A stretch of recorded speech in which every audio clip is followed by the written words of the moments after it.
নেই তার পীর হলো শয়তান। যার পীর নেই তার পীর হলো শয়তান। আর যার পীর নেই, যে পীরকে ভালোবাসে না, সে তার মা বাপকেও ভালোবাসে না। পৃথিবীর জমিনে সব থেকে প্রথম পীর হলো পিতার মাতা। আমি স্টেজ থেকে নামার পরে বলছে, হুজুর তাহলে যারা পীর মানে না তারা মা বাপ মানে না? আমি অবশ্যই অবশ্যই। আল্লাহ তাআলা বলছেন হুমা জান্নাত, রাসূল বলছে হুমা জান্নাতুকা ওয়া নারুকা। হাদিস, তোমাদের পিতামাতা তোমাদের জন্য জান্নাত আর তোমাদের পিতামাতা তোমাদের জন্য জাহান্নাম। অর্থাৎ পিতামাতার কদমের তলায় সন্তান সন্ততির জান্নাত। আর যারা পিতামাতাকে মানে না তারা পীর মানে না, আর যারা পীর মানে তারা পিতামাতাকে মানে। আমার কথাটা ভুল বুঝবেন না। এখন একটা সাধারণ খেটে খাওয়া মানুষ বলছে আমি একটু পীর সাহেবের কাছে যাব। তার বিবি আল্লাহওয়ালা বলছে কি একটু পীরের কাছে যাও, গিয়ে একটু সবক নিয়ে এসো। এখন তো আমাদের পীরেরা আমাদের আর সবক সেই আগেকার বয়স্ক মানুষরা যেমন নিত এখন তো নিতে হয় না। আমাদের যাচ্ছে একটুখানি গিয়ে ঘুরে ঘুরে চলে আসছে। বলছে আবার বড় বড় কথাও বলছি পীরেদের। বলবেন না? আপনার আমার সঙ্গে চলতে অসুবিধা হয়, আমাকে ঘৃণা করে চলে যান, আমার বিরুদ্ধে আপনি কটূক্তি করবেন না। এটাই হচ্ছে গীবত। আর কোরআন বলছে আল গীবাতু আসাদ্দু মিনাল জিনা। গীবত করা হলো জেনার কাজ। আমার ভালো লাগেনি, আপনি আমাকে বাদ দেন, আমার সঙ্গে কটূক্তি করবেন না। আপনি পীরকে পছন্দ করেন না, বাদ দেন, তাকে বড় ছোট কথা বলতে পারবেন না। এখন এ কি করেছে? পীরের দরবারে গিয়েছে একটা নদী পার হয়ে। একটু বোঝেন, আমি যে পর্যন্ত ছেড়েছি তার কাছে কিন্তু প্রশ্ন করব, আমি জানতে চাইবো যে কোথায় ছেড়ে চলে আসলাম। এখন পীরের বাড়ি যাচ্ছে, যাওয়ার পরে পীর সাহেব বসে আছে, নূতন মুরিদ গিয়ে এক করে চুপ করে বসে আছে। যারা চালাক চুত্তর মানুষ সব সময় যায়, তারা গিয়ে ঝপঝপ করে যা বলার ভুলে সবচেয়ে তার হেঁটে বলাচ্ছে, আর এক করে চুপ করে বসে আছে। পীর সাহেব দেখে বলছে, হেউড়ো। হেউড়ো মানে বোকা তো নাকি? আমাদের এখানে জানে না, আমি জানতাম না তো। উত্তরে জলসা করতে গিয়েছে, একটা বোকা ছেলের বলছে হেউড়ো। হেউড়ো মানে কি রে? বোকা তো। এখন হেউড়ো বলেছে, বলছে হেউড়ো। তো বলছে কি? তো বলছে ওখানে বসে রয়েছিস কেন? তো বলছে হুজুর এই জন্যই বসে রয়েছে, আপনার কাছে এসেছে, আপনি একটু সবক দেবেন, এই সবকটা নেব, ওই জন্য আপনার জন্য বসে রয়েছে, একটু সবক দেন। তা হুজুর সবক দিচ্ছে, কি সবক? তা হুজুর সবক দিচ্ছে, বাবা প্রত্যেকদিন ফজরের নামাজের পরে 1000 বার দরুদ শরীফ পড়বে। কতবার? 1000 বার। 1000 বার দরুদ শরীফ পড়বে। 1000 বার দরুদ শরীফ পড়লে পড়ার পরে দোয়া করবে, আল্লাহ তাআলা তোমার সুচ্ছলতা করবে। এখন এই 1000 বার দরুদ শরীফ পড়ে কাজে যাচ্ছে, কাজে নেয় না। 2 দিন 3 দিন পার হয়ে গেছে, মনে হয় বক্তা এসে গেছে নাকি? নারায়ে তাকবীর। যাই হোক, আমার এটা এই পর্যন্ত ইতি রাখছি। আবার যদি আল্লাহ কোনোদিন সময় দেয় ইনশাআল্লাহ আপনাদের কাছে আলোচনা রাখবো। আপনারা আমার জন্য দোয়া করবেন। 2.5 ঘন্টা হয়ে গেছে। ত্রিপরাতা এগুলো আমাদের মধ্যে নেই তো? আছে কি? আমার মনে হয় আপনাদের এখানে কুচিতলার মানুষের মনে নেই, কারণ আমি এখানে বলে আর কোথাও মার্কে ফার্স্ট হব। এখন ও কি করেছে, যখন বললে ঠিক আছে ছাদে কি জন্য যাচ্ছে, এখন দেখা যাবে না, যদি দেখতে পায় অসুবিধা হবে, তা এখন ওয়াজ করতে বেরিয়ে চলে এসেছে। আর ও ঠিক সেই সময় পাঁচিলের বাইরে বার করে দিয়ে আস্তে আস্তে ছাদের উপরে উঠেছে। ছাদের উপরে উঠে আর ওই গিয়ে দেখছে যে কোথায় তো কিছু নেই, কিন্তু দেখছে এক জায়গায় কিছু পুরানো ইট ঘরের মতো কারি করা, আর ইট সাজিয়ে সাজিয়ে দরজা বানানো আছে। ওই একটা ইট যখন মেয়েটা সরিয়েছে, সরানোর পরে দেখে যে ওতে একটা মাথার খুলি আছে। এটা আমি আপনি হলে কি ভাববো বলেন? মেয়েদের কাছে তো অনেক দূরের কথা। এখন ওই মেয়েটা মাথার খুলিটা দেখার পরে বলছে, মনে হয় আমার বিয়ের আগে এই মেয়েটার সঙ্গে ভালোবাসা করেছিল, এই মেয়েটার সঙ্গে মহব্বত করেছিল, প্রেমালাভে মুগ্ধ হয়েছিল। হয়তো কোনো কারণবশত পিতা মাতা তার প্রতি সন্তুষ্ট না হয়ে তার সঙ্গে রাজি হয়নি, খুশি না হওয়ার কারণে মেয়েটা হয়তো বিষ খেয়ে কি কোনো কারণে আত্মহত্যা করেছে, করে মেয়েটা মারা গিয়েছে, তাকে কবরে সমাধিস্থ করেছে। আর সেই অবস্থায় সেই কবর থেকে যখন সব হাড় মাংস শেষ হয়ে গিয়েছে, গোশ শেষ হয়ে গিয়েছে, ওই মাথার খুলিটা এনে তার ভালোবাসা একবার করে দেখে আর নিজের মনের জোশ আর ক্ষুধাটা মিটায়। ভাববেন না বলেন? ভাববেন তো নাকি? এখন মেয়েদের মনে সব থেকে বেশি সন্দেহ যাবে। এখন মা বোনেরা যদি ওয়াজ শোনে পরবর্তীবারে বলবে খবরদার এরকম মাওলানা দাওয়াত করো না, কারণ এরা আমাদের ছাড়া আর কারোর বলে না। আমি আপনাদের বলছি না, এটা সন্দেহর সময় এখন আমাদের প্রত্যেকের কাছে এসেছে। রসুলের জামানায় কিতাবে এসেছে, রসুলের জামানায় আল্লাহ রসুল মহিলাদের পাশ থেকে গেলে তাদেরকে সালাম দিত। রসুলের জন্য ছিল শরিয়াতের ভাষায় মহিলাদের সালাম দেওয়া জায়েজ, সকল মহিলা। আর আমাদের এখন যদি 11 জন ব্যক্তি ব্যতীত বাকি কোন পুরুষ যদি কোনো মহিলা সালাম দেয়, এখন রাস্তা দিয়ে কেউ হেঁটে যাচ্ছে, একটা ভালো মেয়ে দেখতে পেলে একটা ইয়াং ছেলে যদি সালাম দিয়ে মাসাবা করতে যায়, দুটো কথা বলতে যায়, এটা কি শরিয়াতের ভাষায় হারাম হবে না হালাল হবে? আরে কথা বলেন না কেন হবে? রসুল যদি দিত হারাম হতো না, কেননা রসুলের মনোক্ষুণ্ণ ভাব ওইটা ছিল না যে মনোক্ষুণ্ণ ভাবটা এখন আমাদের মধ্যে আছে। ভুল বলছি? এখন ওই মেয়েটা মাথার খুলিটা নিয়ে এসে বলছে দেখি, আনার পরে ওই চিন্তা ভাবনা করার পরে বলছে দাঁড়া এর ব্যবস্থা করে দিতে হবে। কিন্তু ওই মাওলানা সাহেব দেখেছে যে এতে লেখা আছে আরো কিছু বাকি আছে, ওই জন্য রেখে দিয়েছিল। মেয়েটা আনার পরে দেখছে কি লেখা আছে কিছুতে তো বুঝতে পারছে না। এ চিন্তা ভাবনা করেছে আমার বিয়ের আগে এর সঙ্গে হয়তো ভালোবাসা ছিল, তাই এর মাথাটা নিয়ে প্রত্যেকদিন সকালবেলা সন্ধ্যাবেলা যায় আর ওকে দেখে আর মনে তৃপ্তি মিটিয়ে বাড়িতে ফিরে চলে আসে, নিচে আসে। এবার একে কিছু করতে হবে।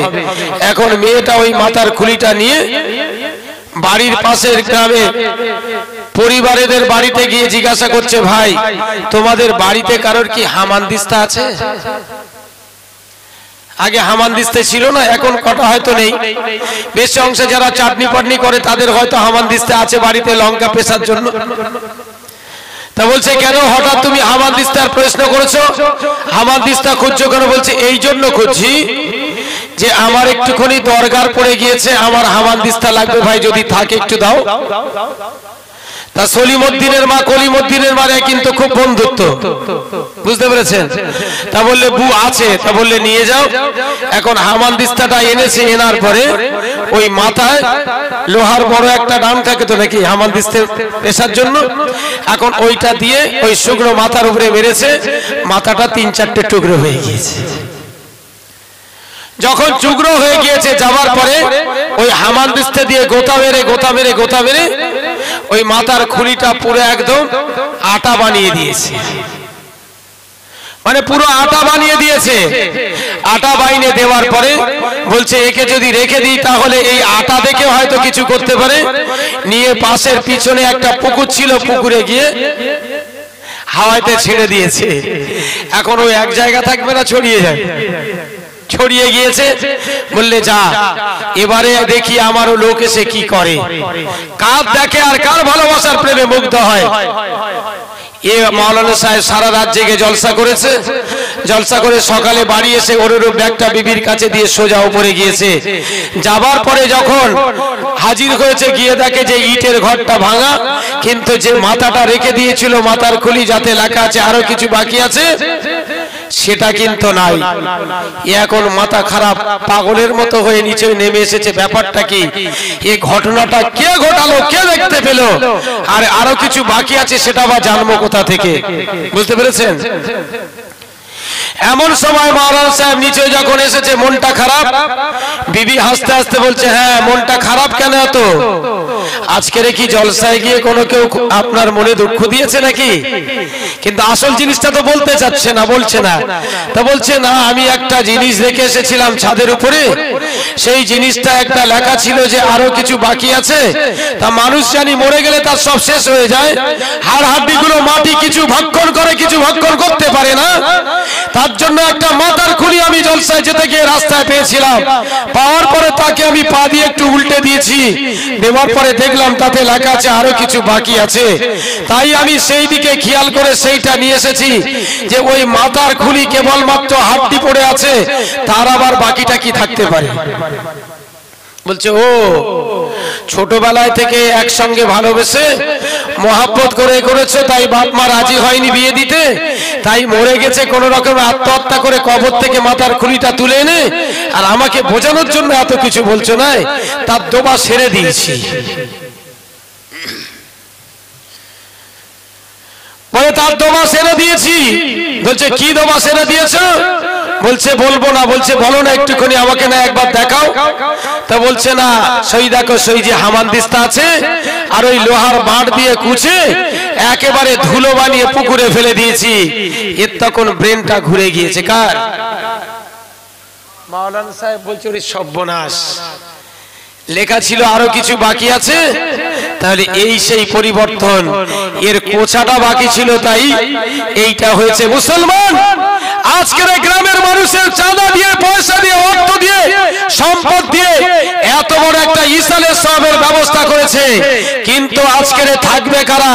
বলছে ওইখানে ওই সকল ব্যক্তিরা যাবে যারা বসতে গেলে বাপ আর উঠতে গেলে বলে মা, যারা লাঠি ধরবে, কোমর যন্ত্রণা করবে, একবার বসলে দ্বিতীয়বার উঠতে পারবে না।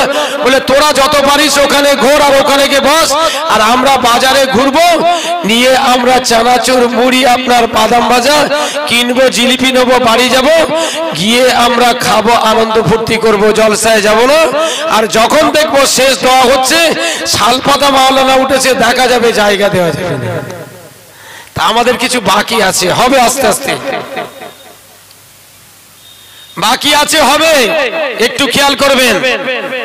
তাহলে গ্রামের মানুষ পয়সা দিয়েছে জলসা দেওয়ার জন্য, এখন জলসা দিয়েছে, বাড়ি কুটুম্ব আসছে, কুটুম্ব দাওয়াত করেছে যে আমাদের ওখানে পয়লা ফাল্গুনে সব থেকে বড় একটা জলসা হয় কুচিতলা মসজিদ প্রাঙ্গণে।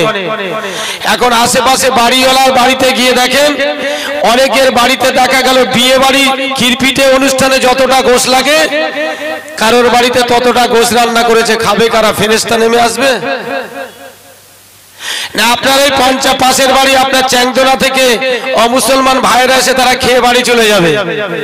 এরাও চিন্তা ভাবনা করেছে যে ওদের বাড়িতে যাব, ওদের বাড়ি ভালো মন্দ খাবো, আর খাটে কিংবা নিচে উপরে যেখানে দেয় দিক, খেয়ে নাক ডেকে ঘুমাবো, সকাল হবে বাড়ি আসবো।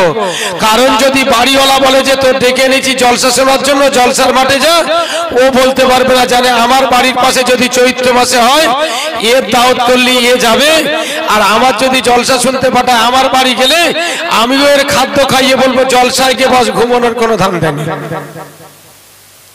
বুঝতে পেরেছেন? এই হচ্ছে বাস্তব। হযরতে জুন্নুন মিসরি রাহমাতুল্লাহ আলাইহি কিতাবের ভিতরে লেখা হয়েছে, আল্লাহ তাআলা রব্বুল আলামিন বলেন, দুনিয়ার জমিনে সর্বপ্রথম সর্বোত্তম ব্যক্তি যিনি হলেন, তিনি হলেন পিতা এবং মাতা।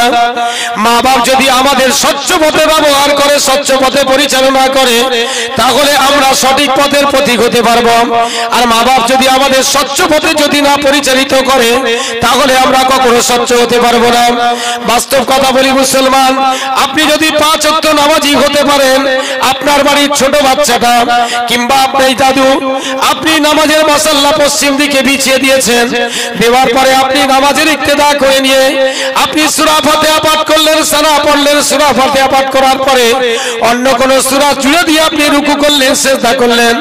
আপনার পাশে ওই যে ছোট শিশু বাচ্চাটা, ও যদি আপনার সামনে দাঁড়িয়ে থেকে বারবার দেখার পরে দেখতেন ওর পিছনে যদি কোনো প্যান্ট না লাগানো থাকে, যদি জামাও না পরানো থাকে, যদি ওরম অবস্থায় থাকে, ও দেখবে আপনি সিজদায় গিয়েছেন, ও আপনার তাকাদিকিতে ও এমন করে সিজদায় রত হয়ে যাবে, যাবে না? কিন্তু আমরা যদি নামাজ না পড়ি, আমরা যদি ইসালে সবে না বসি, তাহলে আমাদের পরে যারা জেনারেশন আছে তারা বসবে তো? তারা শুনবে? তারা নামাজ পড়বে? হযরতে জুন্নুন মিসরি রাহমাতুল্লাহ আলাইহির আম্মা জান মা আমার এমন কি করলেন, সন্তান জুন্নুন মিসরিকে বলছে, বাবা আল্লাহ তাআলা বলেছেন যখন তোমার বয়সটা 9 থেকে 12 বছর হয়ে যাবে, তখন তোমার 5 ওয়াক্ত আল্লাহর ইবাদত করতে হবে, নামাজ পড়তে হবে। আল্লাহ কোরআন পাকের মধ্যে বলেছেন, আল্লাহ তাআলা রব্বুল আলামিন বললেন, ওমা খালাকতুল জিন্না ওয়াল ইনসা ইল্লা লিয়াবুদুন, আমি আল্লাহ তাআলা মানব এবং জিনকে সৃষ্টি করেছি, তৈরি করেছি। আমি আল্লাহ আল্লাহ আমার ইবাদত বন্দেগী করার জন্য। এই জুনদুন মিসরির মা বলছে বেটা জুনদুন রে, তোমার বয়স হয়ে গিয়েছে 9 বছর বাবা, তোমার উপরে আল্লাহ তাআলা নামাজ ফরজ করে দিয়েছে, তোমাকে নামাজ পড়তে হবে। হযরত জুনদুন মিসরি রাহমাতুল্লাহ আলাইহি বলছে আম্মা জান, নামাজ পড়লে কি পাওয়া যাবে আপনি আমাকে আগে বলেন। নামাজ পড়লে যদি কোনো জিনিস পাওয়া যায় তাহলে আমি নামাজ পড়বো, আর নামাজ পড়লে যদি কিছু না পাওয়া যায় তাহলে আমি নামাজ পড়বো না। আমরা নামাজ পড়ে কিছু পেয়েছি? ইমাম সাহেব তো ইক্তেদা করে নামাজ পড়ায়, নামাজ পড়ে নিলাম, তারপরে নামাজ পড়ি, কিন্তু নামাজ পড়ে এই পর্যন্ত আমরা কেউ কিছু পেয়েছি একটু বলবেন? পাইনি? আরে বলেন না, নামাজ পড়ে পেয়েছেন না পাননি? যেটা পেয়েছি সেটা আমরা দেখতে পাই না, আর যেটা পাবো সেটা আমরা দেখতে পাবো না। আমি তাই ছোট্ট একটা কোরআনের আয়াত রেখেছি, খুব বেশি বিস্তারিত বলিনি, যে আমাদের কর্মফলের পরিপ্রেক্ষিতে জমিনে এবং আসমানে, জলে এবং স্থলে সবকিছু যা অকৃতজ্ঞ কাজ হচ্ছে আমাদের এই চলার মাধ্যমে, অন্য কিছুর মাধ্যমে নয়। তা হযরত জুনদুন মিসরি রাহমাতুল্লাহ আলাইহি মা বলছে বেটা তুমি ওযু করে এসো, নামাজের পরে তুমি কিছু না কিছু পাবে, এটাই আমি মা তোমাকে বলছি।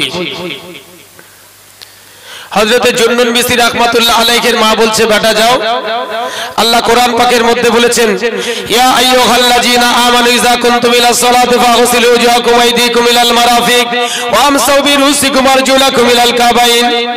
হে আমার উম্মতে মুহাম্মাদীরা, আল্লাহ তাআলা বলছেন আমার বান্দা বান্দীরা, আমি আল্লাহ তাআলা তোমাদের জন্য ফরজ করে দিয়েছি যখন তোমরা নামাজ পড়বে, নামাজের পূর্বে তোমরা পবিত্রতা অর্জন করবে। পবিত্রতা কেমন ভাবে অর্জন করবে? কেননা যদি তুমি পায়খানা করো, পায়খানার দরজা তোমাকে ধুয়ে পবিত্রতা অর্জন করতে হয়। পেচ্ছাপ যদি করো, পেচ্ছাপের দরজা তোমাকে ধুয়ে পবিত্রতা অর্জন করতে হবে। আর যখন তুমি তোমার সমস্ত শরীরটাকে পবিত্র করবে তখন তোমাকে ওযু করতে হবে। আল্লাহ রাসূল আল্লাহর হাবিবকে আল্লাহ তাআলা কোরআন পাকের মধ্যে জানিয়ে দিলেন যে তুমি সর্বপ্রথম ওযু করে পবিত্র হও, হওয়ার পরে তারপরে তুমি নামাজের মুসাল্লায় দাঁড়িয়ে যাও। নামাজের মুসাল্লায় দাঁড়িয়ে গিয়ে তুমি বলো ইন্নী ওয়াজ্জাহতু ওয়াজহিয়া লিল্লাযী ফাতারাস সামাওয়াতি ওয়াল আরদা হানিফা ওয়া মা আনা মিনাল মুশরিকিন। আল্লাহ তাআলা রব্বুল আলামিনের নাম করে তুমি দাঁড়িয়ে গেলেন। হযরত জুনদুন মিসরি রাহমাতুল্লাহ আলাইহি বলছেন, তার মা বলছে বেটা তুমি প্রথম ওযুটা করে এসো। ওযু তিনি করে আসলেন, এমন করে 3 বার তিনি হাতটা ধুইলেন। ওযুর মধ্যে রাসূল পাক বলেছেন ওযুর মধ্যে 4টে ফরজ আছে, 7টা মুস্তাহাব আছে, আপনার কিনা 12 থেকে 13টা সুন্নাত আছে, কোন কিতাবে 18টা সুন্নাতের কথা বলেছেন। ওযুর মধ্যে ওয়াজিব আছে। আল্লাহ রাসূল আল্লাহর হাবিব বলেছেন ওযু যখন তোমরা করবে, যখন বিসমিল্লাহ বলেন তোমার 2 হাতের কবজি পর্যন্ত 3 বার তুমি ধৌত করে নেবে। তোমার হাতের মাধ্যমে যদি কোনো গুনার কাজ হয়ে থাকে আল্লাহ তাআলা ওযুর পানির মাধ্যমে গুনাহটা ধুয়ে আল্লাহ তাআলা সাফ করে পরিষ্কার করে দেবে। আমার আপনার ইমাম ইমামে আযম আবু হানিফা রাহমাতুল্লাহ আলাইহি আসরের মসজিদে আযান হয়ে গেল, ইমাম সাহেব এসে দাঁড়িয়ে বসে আছেন। এমন সময় একজন মুসল্লি দৌড়ে আসলেন। আসার পরে তিনি ওযু করার জন্য ঘাটে চলে গেলেন। ওযু করার জন্য ঘাটে গিয়ে তিনি ওযু করছেন, দোয়া করে যখন ওযুটা করছেন, ওযু করা শেষ হয়ে গেলে ইমামে আযম আবু হানিফা রাহমাতুল্লাহ আলাইহি বলছে বাবা তোমার ওযু হয়নি, তুমি আরেকবার ওযুটা করে নাও। কারণ যদি বলি সে রেগে যাবে না? একে শীতের সময় পানি হাত দেওয়া অসম্ভব, কষ্ট করে একবার ওযু করলাম, ফের বলছে বাবা তোমার ওযু হয়নি, তুমি আরেকবার ওযু করে নাও।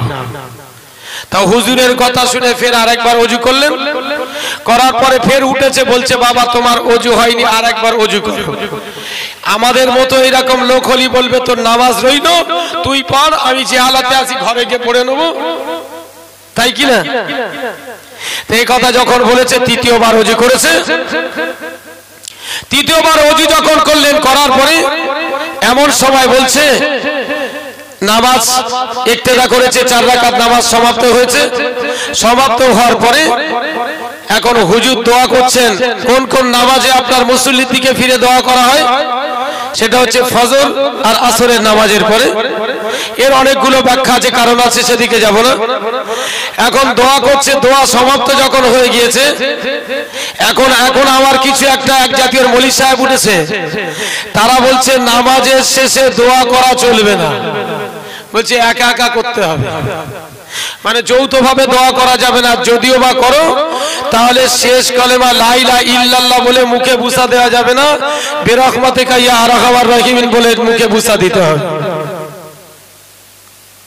চ্যালেঞ্জ রইল, যদি কোনো সিয়াসেত্তা হাদিস এবং 30 পারা কোরআনের ভিতরে এক জায়গায় দেখাতে পারে যে বিরহমাতিকা ইয়া আরহামার রাহিম বলে দোয়া করলে শেষ হবে, তাহলে সারা জীবন তার বাড়িতে গোলামদি খাটবো।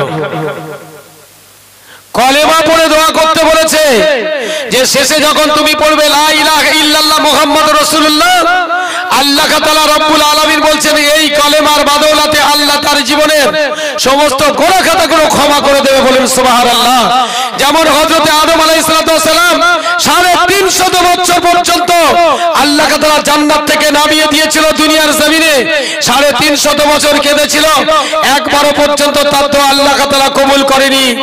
একদিন যখন হযরত জিবরাইল আলাইহিস সালাম এসে বললেন, হে আদম তুমি কেঁদে কেঁদে তোমার চোখের পানি জমিনের মুখে পড়ে ঘাস হয়ে যাচ্ছে, এখনো কিন্তু তোমার দোয়া আল্লাহ কবুল করেনি। তবে তুমি যখন বেরিয়ে এসেছো, তুমি দেখোনি যে জান্নাতে আরশে মুআল্লা এলাকা আছে, লা ইলাহা ইল্লাল্লাহ মুহাম্মাদুর রাসূলুল্লাহ, এই নামটা পড়ে যদি তুমি দোয়া সমাপ্ত করো, আল্লাহ তাআলা তোমার 350 বছরের গুনাহ ক্ষমা করে দেবে। জোরে বলেন।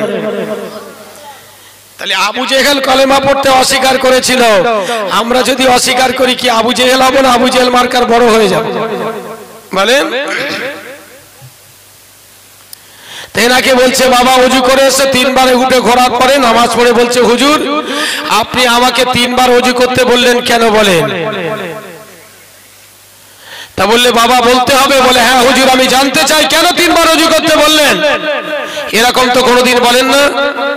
বললে বাবা যখন তুমি প্রথম বিসমিল্লাহ বলেছো, বিসমিল্লাহ আউযু বিল্লাহ বিসমিল্লাহ বলার পরে যখন তুমি পড়েছো নাইতালা তুআদ্দালিনা ফিল হাদাস ওয়া ইস্তিবাতাতিস সালাতি তাকওয়া ইলাল্লাহি তাআলা, এই দুটো পড়ার পরে যখন তুমি তোমার হাতটাকে 3 বার তুমি পানি দিয়ে ধুয়ে নিয়েছো, আল্লাহ তাআলা রব্বুল আলামিন তোমার হাতের মাধ্যমে যা কিছু গুনাহ হয়েছিল ওই গুনাহগুলো পানিতে যখন ভেসে ভেসে চলে যায়, আমি ইমামে আযম আবু হানিফা রাহমাতুল্লাহ আলাইহি আমি সচক্ষে দেখতে পেয়েছি বাবা, 1 নাম্বার। আর দ্বিতীয় হলো তোমার জবান দিয়ে মানুষের কাছে বড় ছোট কথা বলা, আর তোমার জবান দিয়ে অহংকারের কোনো ভাষা যদি বেরিয়ে যায়, ওই ওযু করতে গিয়ে 3 বার যখন তুমি কুল্লি করেছো, তোমার ওই ওযুর পানির মাধ্যমে আল্লাহ তাআলা রব্বুল আলামিন তোমার জীবনের সাগীরা গুনাহগুলো ধুয়ে মুছে সাফ করে দিয়েছে। আবার যখন তুমি তোমার মুখে পানিটা দিয়েছো, তোমার চোখের পানিটা যখন ঝরে পানির উপরে পড়েছে, পড়ার পরে তোমার চোখের মাধ্যমে যা কিছু জেনা করেছো সেই গুনাহগুলো আল্লাহ তাআলা ওই ওযুর পানির মাধ্যমে আল্লাহ তাআলা ধুয়ে সাফ করে দিয়েছে। তাহলে ওযুর মধ্যে ফায়দা আছে তো নাকি? আমরা হাত দিয়ে গুনাহ করিনি, আমরা জবান দিয়ে গুনাহ করিনি। এখন কি বলছেন এই যে মোবাইল উঠে গিয়েছে, এখন আমি রয়েছি বাড়ি, ফোন করছে হুজুর কোথায়? বলছে কোনো চিন্তা নেই আমি এখন অমুক জায়গায় আছি। ভুল বুঝবেন না, আমি আমার দিয়ে বলছি, আপনাদের বলছি না, কেননা আপনার বললে অসুবিধা আছে। একটা মাঝখানে ছোট গল্প বলি। আচ্ছা বলেন দেন, চিল যেখানে বাসা তৈরি করে তার নিচে যদি ছোট ছোট মুরগি ছানা যদি চড়ে, ও কি ওখান থেকে তুলে বাসা এনে উঠে যায়? যাবে? কেন বলেন দেন যাবে না? যদি বাড়িওয়ালা দেখতে পায় এই তাল গাছে বাসা রেখে দিয়ে বাচ্চা তুলেছে, এই বাড়িওয়ালার বাচ্চা যদি তোলে বাসা থাকবে?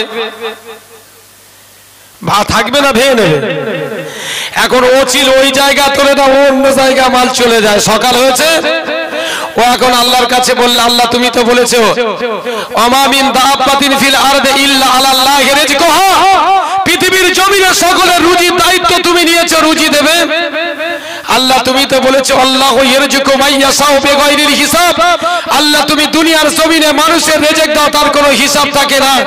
তাহলে আমি চিল তোমার উপরে ভরসা করে আমি খাদ্য সঞ্চয়ের জন্য চলে যাচ্ছি।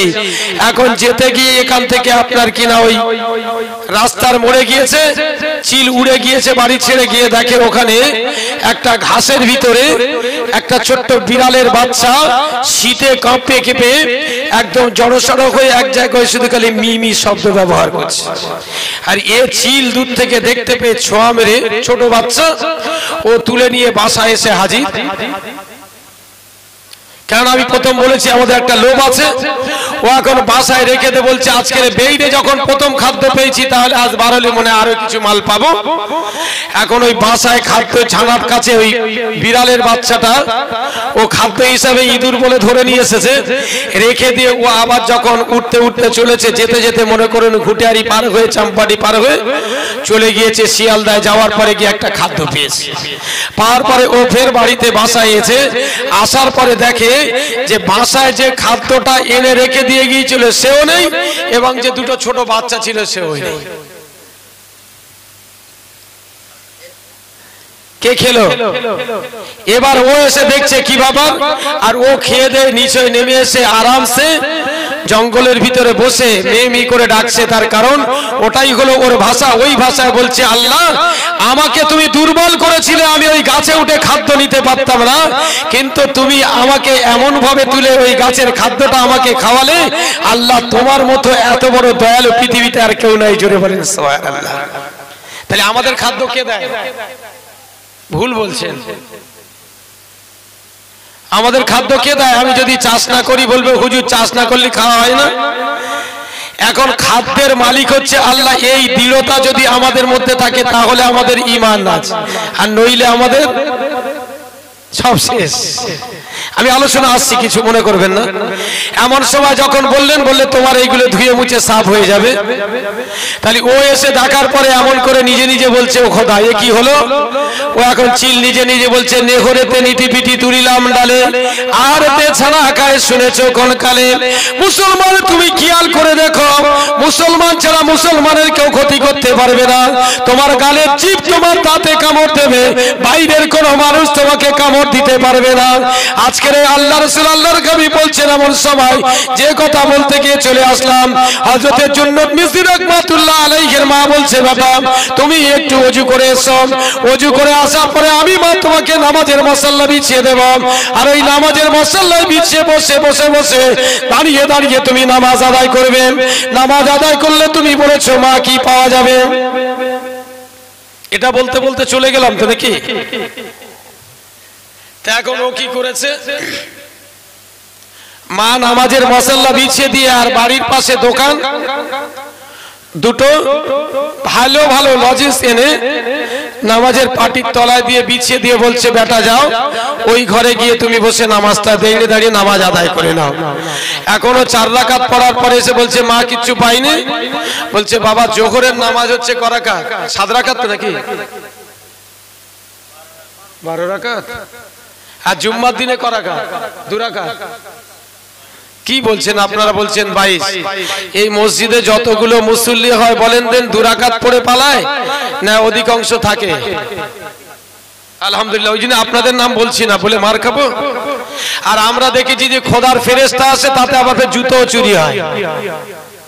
একজন আর মুসল্লি বলছে তুই নামাজ পড়তে যাবি না? হুজুর বারবার বলছে হুজুর যাবো। তা হুজুরের পাশ দিকে দেখে যেটা কলাপুরি জুতো হুজুর পরে আসে, বলছে তো আমি কিনতে পারবো না, পড়তে পারবো না। হুজুর যখন বলছে এই দুটোর ব্যবস্থা করে দেবো। এখন জুম্মার দিনে হুজুর কলাপুরি জুতো কিনে নিয়ে গেছে, নেওয়ার পরে হুজুর তো চালাক, এ হাতে করে নিয়ে 2 ভাঁজ করে নিয়ে মেম্বার থেকে পাশে কিছুটা দূরে রেখে দে হুজুর নামাজ পড়াচ্ছে। আর এ খেয়াল রেখে দিচ্ছে, চোরের মন কোন দিকে, বক্সার দিকে থাকে তো নাকি? এখন খেয়াল রেখে দিচ্ছে, হুজুর যখন নিয়ত বেঁধেছে ও সেই জুতোর পাশে দাঁড়িয়ে নিয়ত করেছিল। হুজুর নিয়ত বেঁধে থেকে হুজুর যেই সেজদা গেছে ও জুতো দুটো নিয়ে নিজের পকেটের ভিতরে ঢুকিয়ে নিয়েছে। ও সেজদায় আছে, হুজুর সালাম ফিরিয়ে দিয়েছে, দোয়া করে দিয়েছে, ও সবার আগে বেরিয়ে চলে আসছে। সবাই নামাজগুলো পড়, সুন্নাত নামাজগুলো। তো বলছে হুজুর আপনি পড়ুন, আমার পড়া হয়ে গেছে, আমি বাড়ি চলে যাচ্ছি। এখন এ জুতো দুটো বাইরে এসে পায়ে দিনে সোডাং বাড়ি এসে হাজির। হুজুর জুতো নামাজ পড়ে এসে জুতো খুঁজছে, জুতো নেই। বলছে কোথায় গেল? বলছে হুজুরির জুতো চুরি হয়েছে। হুজুরির জুতো চুরি হয়েছে। হুজুর বুঝতে পেরেছে যে মনে হয় কজন নামাজ পড়তে আসে না, প্রত্যেকদিন বলতুম, এরাই মনে হয় সব বোনাস করেছে। হুজুর কি বলতে পারবে সরাসরি? বললে মাইনে বন্ধ হয়ে যাবে। হযরতে জুন্নাত মিসরি রাহমাতুল্লাহ আলাইহি 4 রাকাত পড়লেন, আবার চলে আসলেন। আবার ফের 4 রাকাত পড়লেন, আবার চলে আসলেন। আবার 2 রাকাত নফল পড়লেন, 2 রাকাত সুন্নাত পড়লেন, 2 রাকাত নফল পড়লেন। পড়ার পরে নামাজ যখন শেষ হয়ে গেল, মা বলছে বেটা আল্লাহ রাসূল আল্লাহর হাবিব শোনার জামানের হাদিসে বলেছেন আদ-দুআ মুখুল ইবাদ। আপনার কিনা দোয়া হলো ইবাদতের মগজ। এই জন্য মিসরি রাহমাতুল্লাহ আলাইহি তুমি এমন করে দোয়াটা করে নাও, দোয়া করার পরে তুমি তোমার প্রতিফলটা পেয়ে যাবে। এমন করে যখন তিনি দোয়া সমাপ্ত করলেন, দোয়া সমাপ্ত হয়ে যাওয়ার পরে এমন করে বলছে, মা কিছু পেলাম না। বলে বেটা দেখো তুমি পাবে, অসুবিধা নাই। বেটা তুমি যে মুসাল্লার উপরে বসে বসে নামাজ পড়েছো, ওটা হলো আল্লাহ পাকের রহমতের একটা বিশাল পাটি। ওই পাটিটা তোমার নিজে তুলতে হবে, অন্য কেউ তুললে হবে না। বেটা তুমি ওই পাটিটা তোলো। এটা হলো মার হলো সব থেকে বড় কৌশল। জোরে বলেন সুবহানাল্লাহ। পৃথিবীর জমিনে প্রথম শিক্ষক কে বলতে পারবেন? কে প্রথম শিক্ষক? মা তো নাকি? আমরা এসএসসি পরীক্ষা দিয়েছিলাম। পরীক্ষা দেওয়া আমাদের অপশন এসেছিল যে শিশু সন্তানের প্রথম শিক্ষক কে? বলছে কে? দিদিমণি, না মাস্টার মশাই, না দাদু দাদি, না পিতা মাতা? ঠিক মারতে হবে পিতা মাতায়। আমরা তো অনেকেই দিয়ে দেবো শিক্ষক, নাকি? কেন শিক্ষক তো আমাদের শিক্ষা অর্জন করায়। এখনো কি করেছে, নামাজের মশাল্লাটা তুলে দেখে দুটো কি আছে, লজিন্স আছে। এটা হলো কি পন্থা, ভালো করে বোঝেন, এটা হলো পন্থা সামনে আগিয়ে নিয়ে যাওয়ার। এখনো দুটো লজিন্স যখন পেয়েছে ওর মনে আনন্দ হলো। ও আসরের ওয়াক্ত আসার আগে বলছে, মা এবার কোন নামাজ? তা বলছে বেটা আসরের নামাজ পড়তে হবে। আচ্ছা আসরে করাকাত নামাজ শোনা পড়ি কত? পড়ি কত? গাদ দিকে চলে যাব, আর খুব বেশি গাদ দিকে গেলে অসুবিধা আছে, দাঁত ভাঙা পড়ে যাবে। এখন আসরে 4 রাকাত বুকে হাত দিয়ে বলেন দেন শতকরায় 90% মানুষ পড়ে। হ্যাঁ, এশার বলেন কত? 17 না 13? কত মনে হয় না 13। তাও আবার বলছে নফল নামাজ বাদ, বলছে নফল পড়া যাবে না। বলছে কেন? বললে পড়লে সব, না পড়লে গোনা নেই, অতএব বাদ দিয়ে দাও। বুঝতে পারছেন? এই তো পরিস্থিতি। কেটে ছিটে ছোট করছে, ছিটে ছোট করে নিচ্ছে। এখন আবার একটা দল উঠেছে নেটে দেখে, তারা বলছে বেতেল নামাজ 1 রাকাত। আমি প্রশ্ন করলাম, ভাই একটা কাজ করে 1 রাকাত একটু নিয়ত বলো। বলছে নিয়ত তো মনে বললে হয়ে যাবে। তাহলে একটু নিয়ত বলো। এ তো কোনো নিয়তই নাই। নিয়ত আছে 1 রাকাতের? নিয়ত পেয়েছেন কোনোদিন? 1 রাকাতের নিয়ত পেয়েছেন? 1 রাকাতের নিয়ত নেই। ওরা বলছে 1 রাকাত। ইমাম শাফি নিজে বলেছেন যার হুকুম ওরা মেনে চলে। ফতোয়ার কিতাব বেশি দূরে যাব না, ফিকহ যেটা আলেম ফার্স্ট ইয়ারে পড়ানো হয়, যার নাম হলো কুদুরি। এই কুদুরি কিতাবটা খুলে দেখবেন, বেতেল নামাজের বিস্তারিত বিবরণ। তিনি নিজে বলছেন যদি কেউ 1 রাকাত পড়ে তার থেকে উত্তম 2 রাকাত, 2 রাকাতের থেকে উত্তম হলো 3 রাকাত বেতেল নামাজ আদায় করা। আর যে ইমামের তারা মেনে চলে সেই ইমামের ঘাড়ে পা তুলে দিয়ে বলছে 1 রাকাত পড়া হবে, ইমাম আবু হানিফার মত মানা যাবে। কোথায় যাবেন বলেন? স্কুলে থাকবে মানে পুকুরে থাকবে, মাছের সঙ্গে মাছ থাকবে পানিতে। কিন্তু মাছ যদি পানির সঙ্গে ঝগড়া করে, মাছ কি পানিতে থাকতে পারে? কিন্তু তবুও থাকবে। হযরত জুন্নুদ মিসরি রাহমাতুল্লাহ আলাইহি আসরের নামাজ পড়লেন। একদিন হলো, 2 দিন হলো, 3 দিন হলো, ছেলেটা আদর্শবান হয়ে গেল মুসলমান। একটু নিচের দিকে নেমে আসি, আজকের আমাদের ছেলেগুলো কেমন হয়েছে দেখেন। এখন মনে করো এই সময় আপনার কিনা মাঠে আলু চাষ করে, তাতে আলু পাওয়া যায়। বৈশাখ মাস যখন আসে তখন আম গাছে আম হয়, আর ওই আম যখন আপনার কিনা ঝড় হয়, ওই ঝড়ে আমগুলো যখন পড়ে, আপনি বুকে হাত দিয়ে বলুন, আপনি যদি ফজরের নামাজ পড়ে কষ্ট হয়েছে, আপনি বিছনায় শুয়ে পড়েছেন, আপনার একটা ফসলি আম গাছ আছে বাগানে, ওই আম গাছে বড় বড় সুন্দর আম হয়েছে, আর ওই দিন রাত্রেবেলা আপনার কিনা ঝড় হয়ে ওই পাকা আম বাগানে পড়েছেন।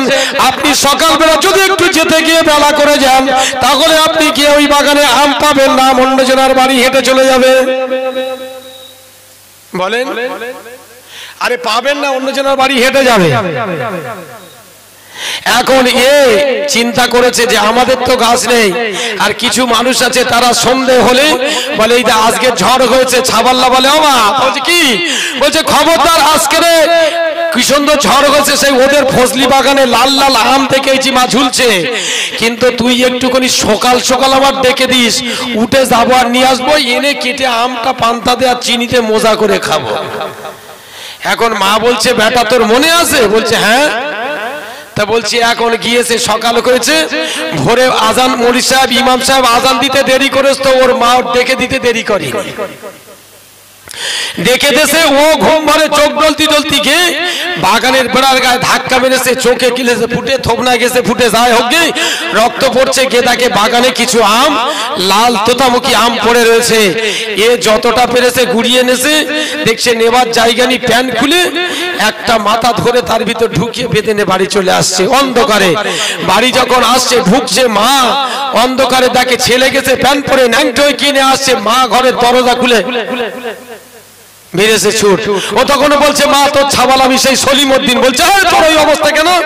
বলছে, মা যাবার সময়টা ব্যাগ তো দাওনি, তাড়াতাড়ি উঠে চলে গেছি, এত বেশি আম পড়েছে তাই নেওয়ার জায়গা নেই, তাই প্যান্ট খুলে তার ভিতরে ঢুকিয়ে আর হাত দিয়ে নিয়ে আসছি।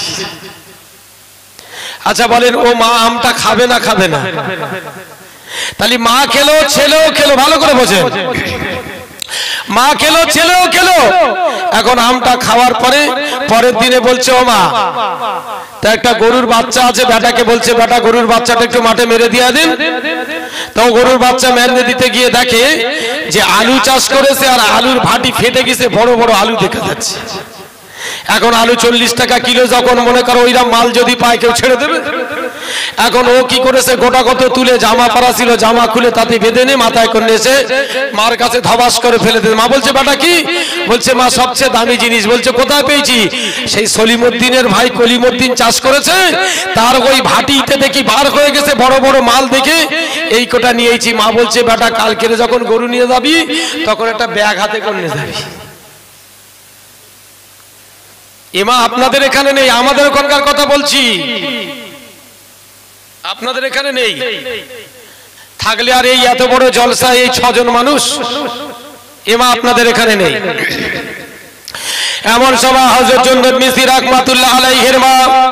তাহলে আমাদের ছেলেদের যদি এই রকম শিক্ষা দিই, ও ছেলে আজকেরে বসেছে কালকেরে বসবে না, ওর থেকে যারা রিজুলিশন হবে তারা আর কোনোদিন পরিবর্তন হবে না, তারা দৌড়ে চলে যাবে ওই জায়গা, যে জায়গা গেলে ফাও পাওয়া যাবে, যে জায়গা গেলে আপনার খাটার আগে কিছু পাওয়া যাবে, ওই জায়গা গিয়ে হাজির হয়ে যাবে।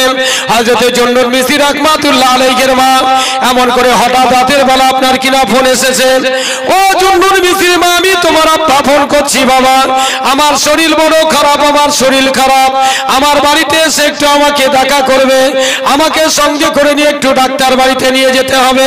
হযরত জুন্নদ মিসরি রাহমাতুল্লাহ আলাইহির মা ফোনটা পাওয়ার পরে সকাল হয়েছে, বেটা ফজরের নামাজ পড়েছে, মা ফজরের নামাজ পড়েছে। আল্লাহ তাআলা বলছেন, বিশ্ব জগতের মানুষেরা ফজরের নামাজ পড়ার পরে তোমরা এই কাজটা করবে। আল্লাহ তাআলা রব্বুল আলামিন পবিত্র কোরআন পাকের মধ্যে বললেন, আকিমিস সালাতা লিদুলুকিস শামসি ইলা গাসাকিল লাইল ওয়া কুরআনাল ফাজর ইন্না কুরআনাল ফাজরি কানা মাশহুদা। তোমরা সকালবেলা ফজরের নামাজ পড়ার পরে তোমরা ওই সময় পর্যন্ত বসে যাও, যে সময় পর্যন্ত পশ্চিম আকাশে সূর্যটা উদিত হয়, ওই জোয়াল ওয়াক্ত পর্যন্ত তোমরা বসে বসে পবিত্র কোরআন শরীফ তোমরা তেলাওয়াত করো। হাসরের ময়দানে ওই কোরআন তোমাদের শাফাতের বাগিচা হবে, বলেন সুবহানাল্লাহ। এখন কোরআন শরীফ তেলাওয়াত করলে হাসরের মাঠে শাফাত করবে, কিন্তু কোরআন তো পড়তে পারি না, কি হবে বলেন? কোরআন পড়তে পারি না, কি হবে তাহলে?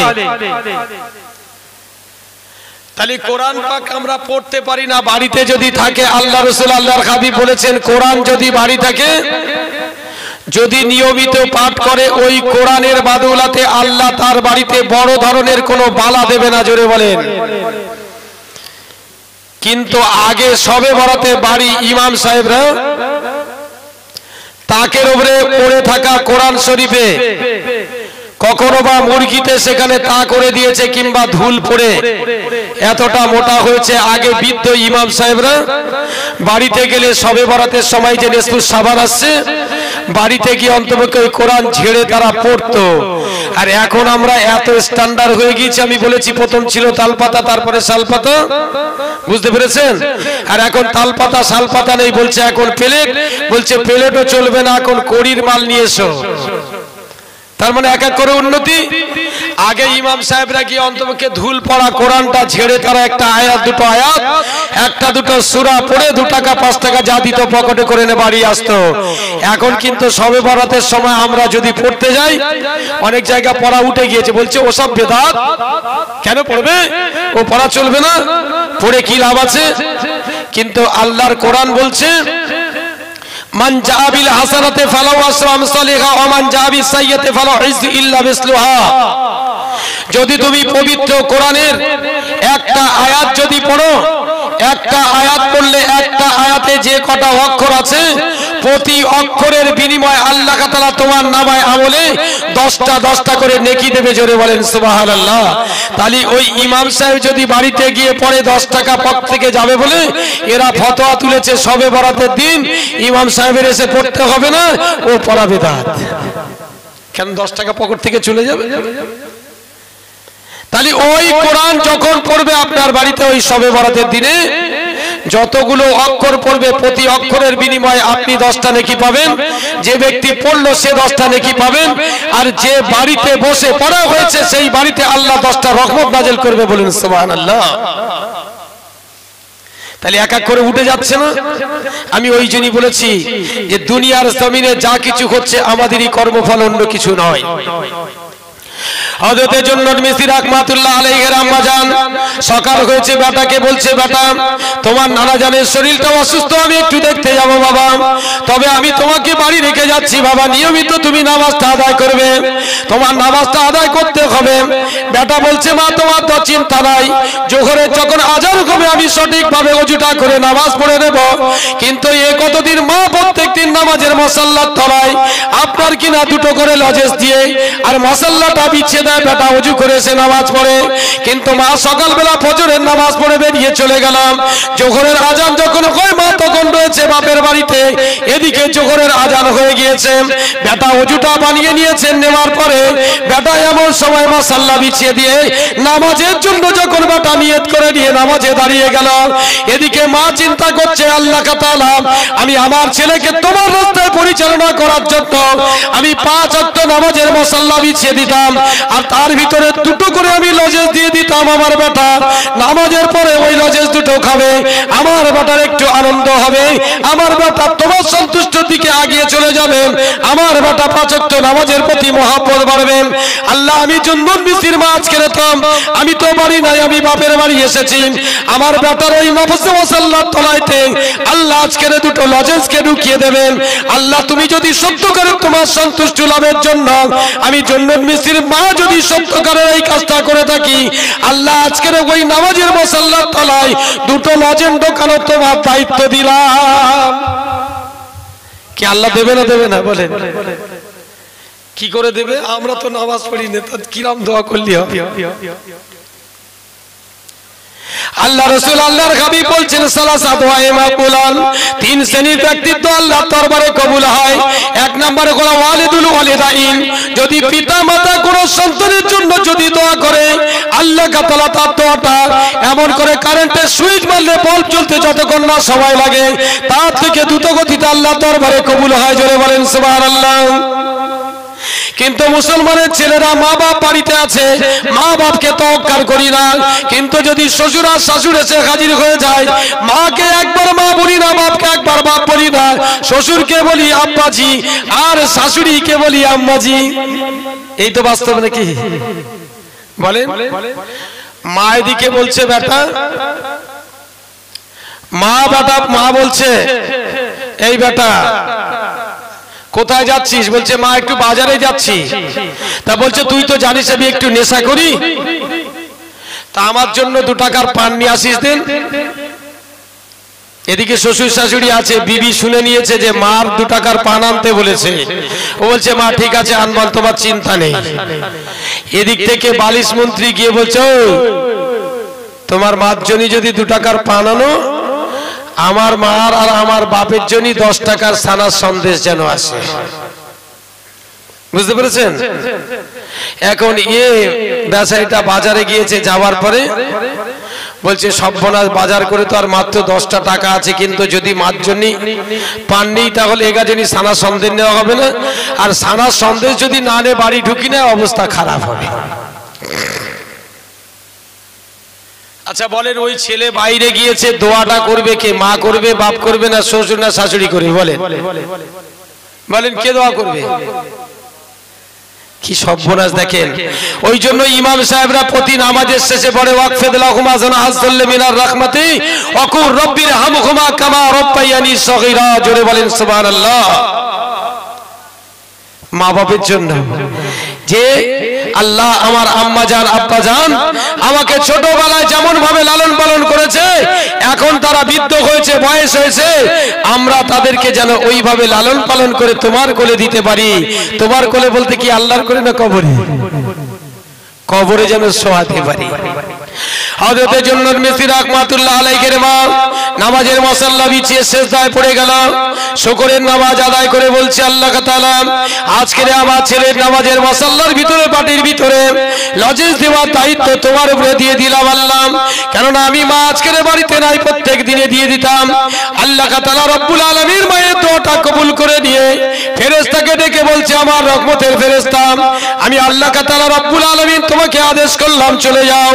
যাওয়ার পরে আমার জান্নাত থেকে দুটো খুশবুদার লজেসের মতো বস্তু নিয়ে ওই জুন্নুদ মিসরি রাহমাতুল্লাহ আলাইহির ওই নামাজের মুসাল্লার ভিতরে ঢুকিয়ে দাও। নামাজ শেষে যেন ওই দুটো জুন্নুদ মিসরি রাহমাতুল্লাহ আলাইহি নিজে সেইটা দেখার পরে যেন ভক্ষণ করতে পারে। বলুন সুবহানাল্লাহ।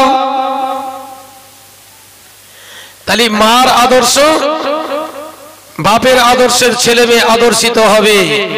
কিন্তু বাপ যদি একদম পুরো গেলাস টেনে আর রাস্তা দিয়ে আসছে, আস্তে আস্তে রাস্তায় ইমাতা ওমাতা, আর বড় হুজুর ওয়াজ করেছে, কানে হাত দিয়ে বলছে, বাবারা এ আমার মায়েরা তোমরা জেনে রেখো স্বামীদের পায়ের তলায় তোমাদের জান্নাত। এখন হুজুর ওয়াজ করেছে, হুজুরির ওয়াজ শুনে একটা ভালো আল্লাহওয়ালা নামাজি মেয়ে বলে, ঠিক আছে ব্যবস্থা করবো, আজকে দেখবো হুজুরির পায়ে কথা শুনে আমার স্বামীর পায়ের তলায় জান্নাত। এখন এ মাল বাজারে গিয়েছে, যাওয়ার পরে 3-4 গ্লাস টেনে দিয়েছে, দেওয়ার পরে আস্তে আস্তে দেখা গেল রাস্তার সাইডে ছিল আপনার কিনা মানুষের পায়খানা, মেরিয়ে মাল এসে হাজির। বুঝতে পেরেছেন? এসে যখন সোজা এসে উঠেছে, উঠে শুয়ে পড়েছে, ও বলছে এই একটা সুযোগ, এ তো একদম পুরো বেহুশ হয়ে গিয়েছে, এবার দেখি হুঁশ যদি থাকে হয়তো লাথি ফাতি ভাবতে পারে। এ মাল অন্ধকারে হাত দিতে গিয়ে দেখে যে নরম লেগেছে, এ নিয়ে হাতে যখন নাকে মেরেছে না পুরো সুবাস ছড়িয়েছে। তাহলে ওখানে যান না? বলেন এই পরিস্থিতি। হযরত জুন্নুদ মিসরি রাহমাতুল্লাহ আলাইহির মা আল্লাহর কাছে দোয়া করেছে, দোয়া করার পরে আল্লাহ তাআলা দুটো লজেন ঢুকিয়ে দিয়েছে। ইনি কি করলেন? নামাজ শেষ করে জুন্নুদ মিসরি রাহমাতুল্লাহ আলাইহি নামাজের মুসাল্লা যেমন তোলেন, নামাজের মুসাল্লাটা তুললেন, তোলার পরে হযরত জুন্নুদ মিসরি রাহমাতুল্লাহ আলাইহি দেখেন কিনা দুটো অনুরূপ ভাবে যেমন বাঁধিত যেরকম লজেজ, অনুরূপ ভাবে কাগজে মোড়া দুটো লজেজ আছে। এই বাটা লজেজ দুটো দিলেন, নেওয়ার পরে বিসমিল্লাহ বলে খেলেন। এ মুসলমান, এখন আমরা বিসমিল্লাহ বলতে ভুলে গিয়েছি, যার কারণে আমাদের থেকে আপনার বরকত শেষ হয়ে যাচ্ছে। বিসমিল্লাহ বলি, কোন খাদ্য আসলো, এখন দেখা গেল রমজানুল মোবারক কদিন পরে আসবে, আজকের 3 তারিখ, মনে করুন আর 29 যদি হয় তাহলে আপনার 26, আর 30 হলে 27 দিন পরে পাবো। সারাদিন রোজা করেছি, ইমাম সাহেবের কাছে বসে ইফতার করছি, করার পরে লক্ষ্য রেখে দিয়েছি কার প্লেটে বেশি গিয়েছে, আমার কম না ওর কম, এই নিয়ে দ্বন্দ্ব করে বিসমিল্লাহ বলার সময় নেই, মাল আজান হয়েছে চালিয়ে দিয়েছে। হয় না? আপনাদের এখানে হয় না? আমাদের ওই দিকের কথা বলছি। তাহলে এই তো আমাদের পরিস্থিতি। এখনো বিসমিল্লাহ বলে লজেজ দুটো খেয়েছে। দুনিয়ার জিনিস আর জান্নাতের জিনিস এক হবে? এত সুস্বাদু পেয়ে একদম আনন্দে খুশবু হয়ে গিয়েছে। আনন্দে আত্মহারা হয়ে গিয়েছে। এমন সময় কিছুক্ষণ পরে দেখে যে মা দরজার গায়ে ধাক্কা দিচ্ছে। আল্লাহর কোরআন বলছে, ইয়া আইয়ুহাল্লাযীনা আমানু লা তাদখুলু বাইতান গায়রা বুয়ুতিকুম হাত্তা তাস্তানিসু ওয়া তুসাল্লিমু আলা আহলিহা। একজন মুসলমান নর হও কিংবা নারী হও, কোন মুসলমানের বাড়িতে প্রবেশ করতে পারবে না যতক্ষণ পর্যন্ত তুমি অনুমতি না পাবে। আর অনুমতি যদি তুমি পাও তারপরে প্রবেশ করবে। রাসূলের হাদিস এসেছে, আল্লাহ রাসূল আল্লাহর হাবিব বললেন, লা ইয়াজুনু উদখুলুল বাবা, খবরদার বিনা অনুমতিতে তুমি দরজায় প্রবেশ করবে না। তোমার অনুমতি নিতে গেলে সর্বপ্রথম তুমি দরজার কাছে যাবে, যাওয়ার পরে তুমি 3 বার সালাম দেবে। যদি সালাম দিতে তোমার সালামের কেউ উত্তর না দেয় তাহলে তোমাকে ফিরে চলে আসতে হবে। হযরত আবু আইয়ুব আনসারীর বাড়িতে আল্লাহ রাসূল আল্লাহর হাবিবের সাহাবা হযরত ওমর ফারুককে পাঠানো হলো। হযরত ওমর ফারুক রাদিয়াল্লাহু তাআলা আনহু তিনি কি করলেন, দরজার কাছে গিয়ে একবার দরজায় ধাক্কা দিয়ে 3 বার সালাম দিলেন। দেওয়ার পরে দেখেন দ্বিতীয় থেকে কোনো আওয়াজ আসে না। আমিরুল মুমিনিন খলিফাতুল মুসলিমিন রাস্তা দিয়ে বেরিয়ে চলে আসলেন। এমন সময় দেখেন তিনি দৌড়ে এসেছেন।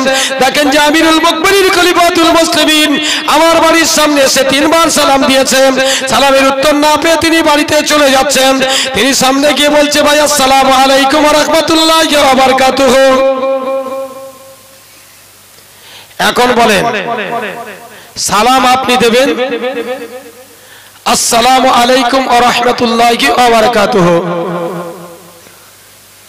এখন এই সালাম দেওয়ার পরে আপনার নামায় আমলে আল্লাহ 40টা নেকি দেবে।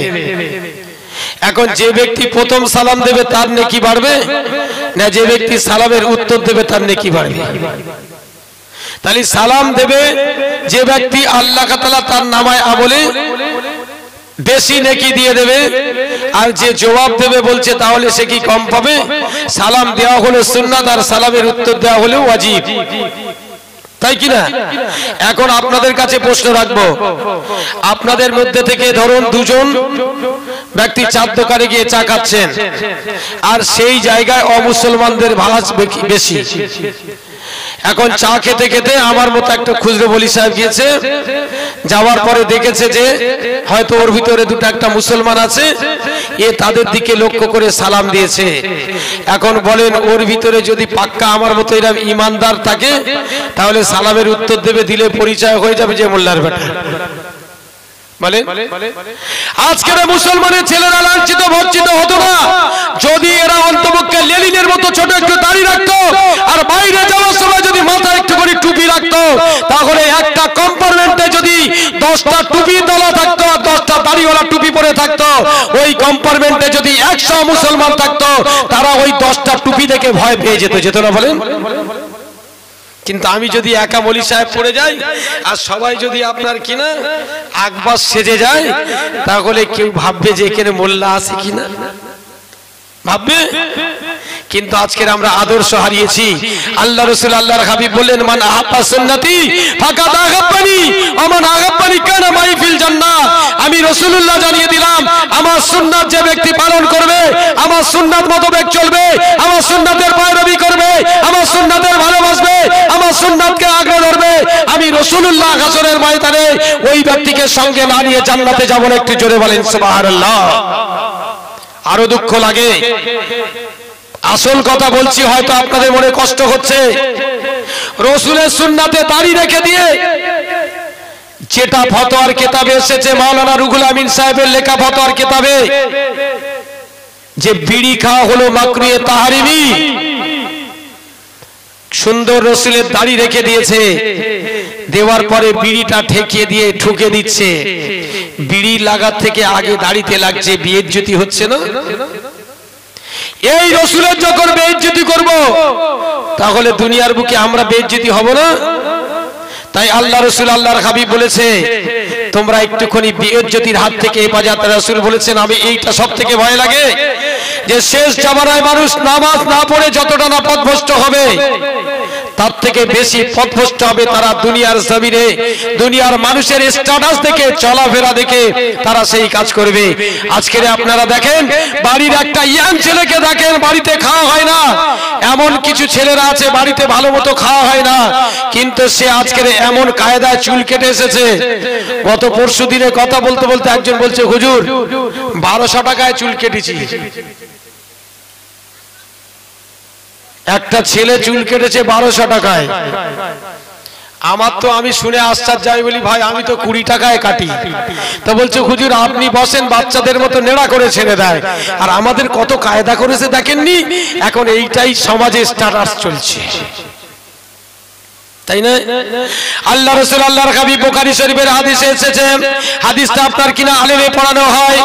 আল্লাহ রাসূল আল্লাহর হাবিব বলছেন 32 নম্বর 32200 নম্বর 203 নম্বর হাদিসে লিখেছেন, আল্লাহ রাসূল আল্লাহর হাবিব বলছে হাসরের ময়দানে আল্লাহ তাআলা দুনিয়ার জমিনে যে সকল ব্যক্তিরা হাসরের ময়দানে যারা জাহান্নামী হবে, ওই জাহান্নামী ব্যক্তিদেরকে আল্লাহ তাআলা রব্বুল আলামিন ঘাড়ে থেকে চুলটা চেঁচে চেঁচে উপর পর্যন্ত তুলে দেবে, আর উপরে সামান্য বড় করে ছাদের মতো রেখে দেবে, কেননা ওদেরকে জাহান্নামে দেওয়া হবে। ওদের ওই নমুনা দেখে আল্লাহ রাসূল আল্লাহর হাবিব বললেন আকাযাবির আসিহি, তার হাতের চুলটা তার হাত দিয়ে ফেরেশতারা চুলটাকে ধরবে, ধরার পরে তাকে জাহান্নামে নিক্ষেপ করে দেবে। এই যে চুল দেখেছেন এখানে রেখে দিয়েছে, বলছে কার মতো কেটেছিস? বলছে কেন আফ্রিদি। তো বলছে কার মতো রেখেছিস? সেই কি একটা কলকাতায় খেলতো একটা ফুটবল প্লেয়ার, সর্বপ্রথম ওইটি চুলটা এরম কেটেছিল। এখন এ মোল্লা ছাওয়াল্লা সেইভাবে চুল কাটছে, এখান থেকে চেঁচে, এখানে আর কিচ্ছু নেই, এখানে নেড়া আর এখান থেকে রেখে দিয়েছে। তাই রাসূল বলছে জাহারাল ফাসাদু ফিল বাররি ওয়াল বাহরি বিমা কাসাবাত আইদিন নার, দুনিয়ার স্থলে জলে যা কিছু ঘটনা ঘটবে, যা কিছু হবে, সব আমাদের এই কর্মফলে হবে। এখন একটা মাওলানা সাহেবের ছেলে চুল কেটে এসেছে, বলছে বাবা এরকম করে চুল কেটেছিস কেন? এ তো জাহান্নামীদের নমুনা। বলছে আব্বা তোমাদের যুগ শেষ, আমাদের যুগ চালু। কি বলেন, তাই না? তাহলে যুগ কি পরিবর্তন হয়েছে বলতে পারবেন কেউ? আগে 24 ঘন্টা দিন রাত ছিল, এখন কি 26 ঘন্টায় না 18 ঘন্টায়? আগে 365 দিনে এক বছর, এখন কি 356 দিনে? বলেন, আগে সূর্য যখন যেরকম উঠতে ডুবতে, এখন কি ডোবে না? ডোবে না, ওঠে না। তাহলে এরা কি বলছে? বলছে আব্বা যুগ পরিবর্তন, তাই আমরা পরিবর্তন। ছোট একটা গল্প বলছি, আপনাদের খারাপ লাগছে নাকি? ভুল বুঝবেন না। কি করব, এই সময় কিছু করার নেই, সব তো ঘুমুচ্ছে। যাই হোক, আপনারা কজন বসে আছেন এইটাই শুকরিয়া। এখন মনে করুন সামনে রোজার ঈদ এসেছে, তা একটা মুরব্বীর একটা ছোট ছেলে আছে, বলছে আব্বা পাশের বাড়ির সবার তো জামা কাপড় কিনে দিয়েছে, তুমি আমার জামা কিনে দেবে না? তা বলছে কি জামা কিনতে হবে? বলছে আব্বা একটা ঈদের একটা পাঞ্জাবি হলি হবে। এখন আমাদের তো আর ঈদের পাঞ্জাবি লাগে না। মা বোনেরা বলছে তোমরা বোঝো না। বলছে কেন? বলছে দোকানে গিয়ে তুমি কি পছন্দ করে দেবে, এখন বাড়ি দিয়ে যাচ্ছে। কি বলেন না? বলেন না, আরে বাড়ি দিয়ে যাচ্ছে, কি বলেন না?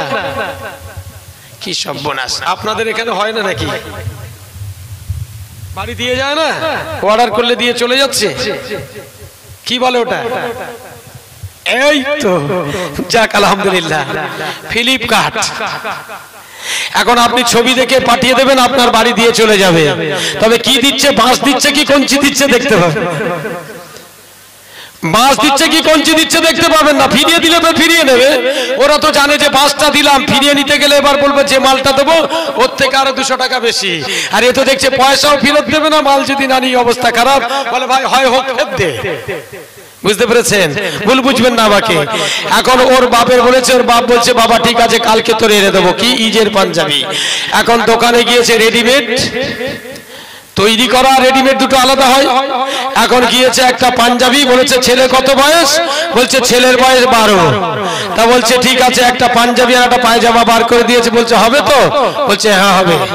এ বাড়ি নিয়ে চলে গিয়েছে, যাওয়ার পরে বাড়িতে গিয়েছে, যাওয়ার পরে ছেলে বলছে আব্বা এনেছো? বলছে হ্যাঁ এনেছে। এই নে বাবা। বললে আব্বা কাল সকালে ঈদের দিন পরে যাও। বলছে না একবার পরে চেক করে দেখ।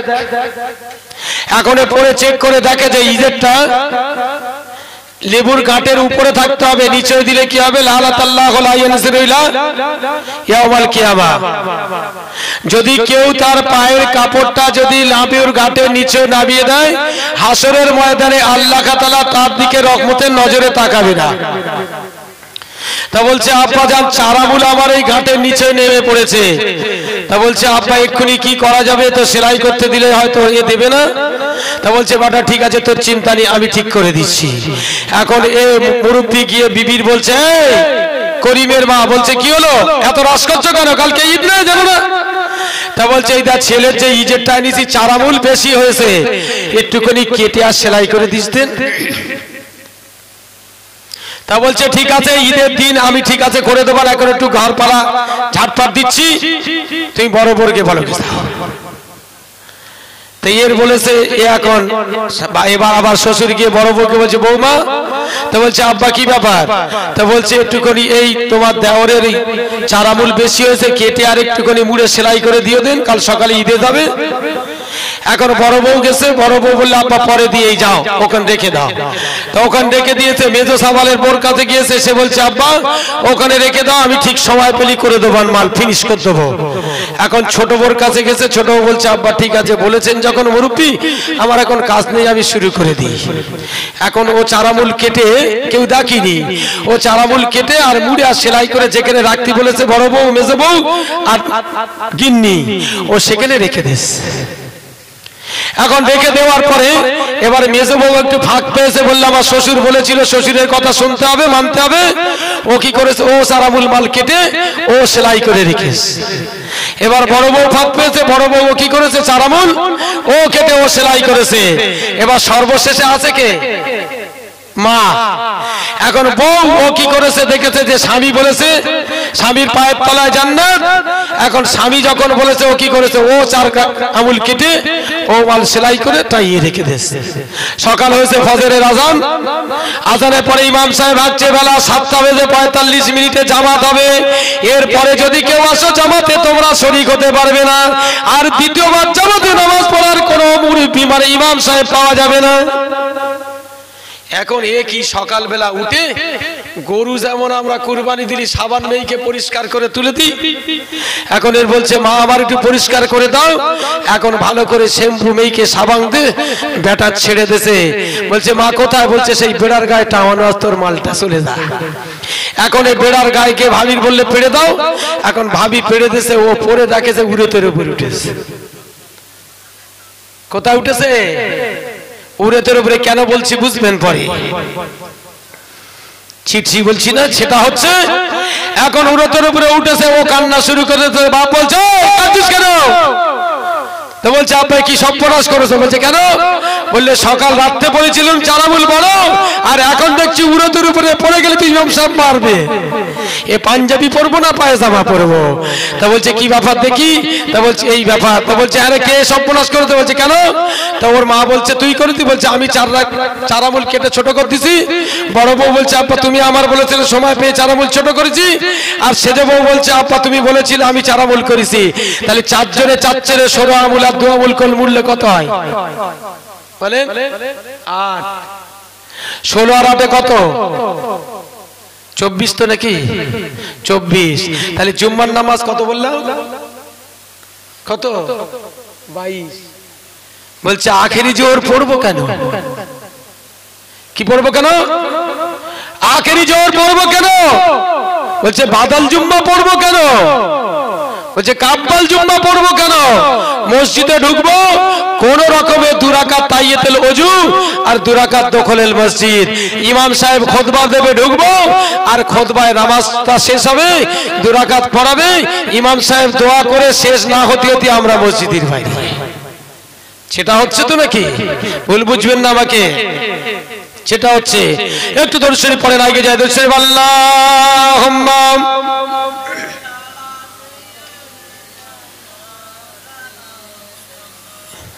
কি হবে খুঁটি আর আপনাদের সঙ্গে আলোচনা চলছে, এই তো পরিস্থিতি আমাদের। বুঝতে পারলেন? আচ্ছা আজকে বলেন, আমাদের এই শিরায় শিরায় চলছে, আল্লাহ রাসূল আল্লাহর হাবিব বলেছেন ইন্নাশ শায়তানা ইয়াজির নাসে মাজরিদ দাম, মানুষের প্রত্যেকের রক্তের শিরায় শিরায় কে চলে? ইবলিস। ইবলিস তো, আচ্ছা বলেন ইবলিস তো যদি চলে, আমি বলছি যে ইবলিস আমাদের চলে না, আমাদের রক্তের শিরায় শিরায় চলছে আমাদের বদমাইশি। যদি বলেন কেন? আচ্ছা 11 মাস ইবলিসের ছাড়া থাকে, আর রমজানের রোজা যেদিন থেকে শুরু হবে তার তো জিনজির দিয়ে বেঁধে রাখা হয়, হয়তো নাকি? আচ্ছা তাহলে যদি জিনজির দিয়ে বেঁধে রাখা হয় তাহলে রোজার মাসে ঝগড়া হয় কেন? শয়তান তো কিচ্ছু করে না, ঝগড়া হয় কেন? শয়তান তো বাধা। জাহান্নামের দরজা বন্ধ থাকে, জান্নাতের দরজা, রহমতের দরজা খোলা থাকে, কিন্তু ঝগড়া হবে কেন? ইবলিস বলছে দেখ বেটা, ঝগড়া তো দূরের কথা, 1 বছর যদি রোজা থাকে, 1 বছর রোজা করবি, আর আমার যদি আল্লাহ বেঁধে রেখে দেয় 1 বছর তোদের ঝগড়া হবে, কারণ আমি তোদের রক্তের ভিতরে ইনজেকশন দিয়ে দিয়েছি। হযরত নূহ আলাইহিস সালাতু ওয়াস সালাম কিতাবে এসেছে, বলছি মুসলমান খেয়াল করেন, আমি যে ছোট্ট আয়াত রেখেছি তার উপরে ভিত্তি করে আলোচনা করছি। বিস্তারিত আলোচনার দিকে যেতে রাজি নয়, বিস্তারিত আলোচনায় গেলে রাত শেষ হয়ে যাবে, সময় শেষ হবে, কিন্তু আপনার বক্তব্য শেষ হবে না। এমন করে বললেন দুনিয়ার জমিনে জলে এবং স্থলে যা কিছু ঘটে, এ মুসলমান তোমাদের কর্মফলের জন্য ঘটবে, অন্য কোনো কারণে ঘটবে না। হযরত নূহ আলাইহিস সালাতু ওয়াস সালাম আল্লাহর দরবারে হাত তুলে বলছে, আল্লাহ দীর্ঘ 80টা বছর পর্যন্ত 900 বছর পর্যন্ত কালেমা দাওয়াত দিলাম, কিন্তু একজন মুসলমান হলো না, ঘুরে ঘুরে 80 জন ব্যক্তি মুসলমান হলো, অতএব আমার উপরে অত্যাচার শুরু করে দিয়েছে। আল্লাহ আপনি একটু গজব দেন, একটু গজব দেন। এখন নবীরা গজব চাইলে আল্লাহ গজব দেবে? আচ্ছা আমাদের নবী কি কোনোদিন গজব চেয়েছিল নাকি? আমার মনে হয় চাইলে ভালো হতো, তাহলে আমরা একটু শায়েস্তা হতাম নি। আজ আমাদের কিছু হয় না বলে আমরা পরিবর্তন হইনি। দেখো কে মায়ানমারের অবস্থা, দেখো কে মায়ানমারের অবস্থা, দেখো কে ফিলিস্তিনের অবস্থা, দেখো দিল্লি, আজকের আসামের মানুষের দিকে খেয়াল করে দেখো। আজকের আমরা খুব আনন্দে আছি, ভাববে না ঘুটে যখন পড়ে গোবর তখন হাসে, আর ঘুটে বলে গোবর তোরও একদিন আছে। বুঝতে পেরেছেন? আমরা আজকের ইসলাম ছেড়েছি, দিন ছেড়েছি, ধর্ম ছেড়েছি, নামাজ ছেড়েছি, কোরআন ছেড়েছি, হাদিস ছেড়েছি, ইজমা ছেড়েছি, কিয়াস ছেড়েছি, ইসলামের আদর্শ ছেড়েছি, কিন্তু আল্লাহ আমাদেরকে ছাড়বে না। ছাড়বে? রহমতের ভালোবাসায় বেঁচে রেখে দিয়েছে।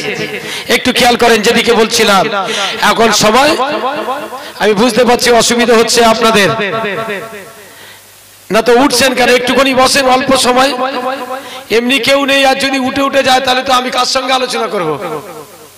আমি জানি এখানে হয়তো অনেক লোক হবে, কেন নবী দিবসে 1 ঘন্টা 20-20 মিনিট ওয়াজ করেছিলাম, বেশ অনেক লোক ছিল, কিন্তু আজকের এসে দেখছি যে রফিক ভাইয়ের মতো বক্তা উঠেছে, তখন দেখছি 18 থেকে 24। তাহলে আমাদের মতো সে কি আর হবে? আর আমাদের তো তেমন প্রচার প্রসারও নেই, তাহলে আমাদের থেকে কে বা বসে থাকবে? তা যাই হোক, যে কথা বলছি, এমন সময় বললে নৌকা বানাও, এখন নৌকা বানিয়েছি। আল্লাহ বলছে খবরদার ইবলিসের নিবি না। ইবলিসকে আমাদের সবসময় দাগা দিচ্ছে। কোরআন বলছে ইন্নাশ শাইতানা লিল ইনসানি আদুব্বুম মুবিন, মানুষের প্রকাশ্য দুশমন হলো শয়তান। এখন নূহ আলাইহিস সালামকে বলছে তুই সব করে তোর চাইছি তাই নিবি, যারা ঈমান এনেছে তাদের নিবি, আর যত প্রাণী আছে তাদের দুটো দুটো করে নিবি। ওমা খলাকনাকুম আজওয়াজা, আমি জোড়া জোড়া করে বানিয়েছি, দুটো করে নিবি, তবে খবরদার শয়তানকে নিবি না। তো বলছে শয়তানকে নিব না, সে তো ঠিক। এখন শয়তানের তো নবীরা দেখতে পায়, আমরা দেখতে পাই? আমরা কিন্তু দেখতে পাই। আচ্ছা বলেন দেন, পৃথিবীর বুকে মুসলমানের ক্ষতি করতে যে আসে, সে শয়তান হবে না সে মানুষ হবে? ইসলামের উপরে যে ব্যাঘাত আনতে আসে, সে ক্ষতি করলে কি হবে? ইসলামের উপরে যদি কেউ হস্তক্ষেপ করে তাহলে সে কি হবে? শয়তান হবে না? তেমন করে যখন বললেন, বলার পরে এখন সব এক এক করে সব প্রাণীগুলো দুটো দুটো করে তুলেছে। তোলার পরে যারা ইসলাম গ্রহণ করেছিল তাদেরও তুলেছে। তোলার পরে শেষে এমন একটা প্রাণী আছে যে মাল বহন করে কিন্তু ভক্ষণ করতে পারে না, সেটা হচ্ছে গাধা। এবার সবার শেষে গাধাকে ঠেলে তুলে দিচ্ছে, এই গাধা ওঠ, তাড়াতাড়ি ওঠ। আর শয়তান ওই গাধার পিছনে লেজটা ধরে টেনে রেখে দিয়েছে। শয়তান এক পা, যেই গাধা এক পা উপরের দিকে তোলে, শয়তান পিছন থেকে টেনে রেখে দেয়। এমন সময় বিরক্ত হয়ে যার, ওদিকে আল্লাহর প্লাবন শুরু হয়ে গিয়েছে, নিচে থেকে পানি উঠছে, উপর থেকে পড়ছে। এমন সময় হঠাৎ এই কথা বলতে বলতে, গাধার বারবার বলতে বলতে হযরত নূহ আলাইহিস সালাম বলছে, এই শয়তান ওঠ। ভালো করে বোঝেন, গাধার নাম কি? শয়তান। আচ্ছা, আমরা আমাদের বাচ্চাদের বলি তো নাকি? মা বোনেরা একটু খেয়াল করেন, আমার আপনার মুখ থেকে বেশি বেরিয়ে যায়।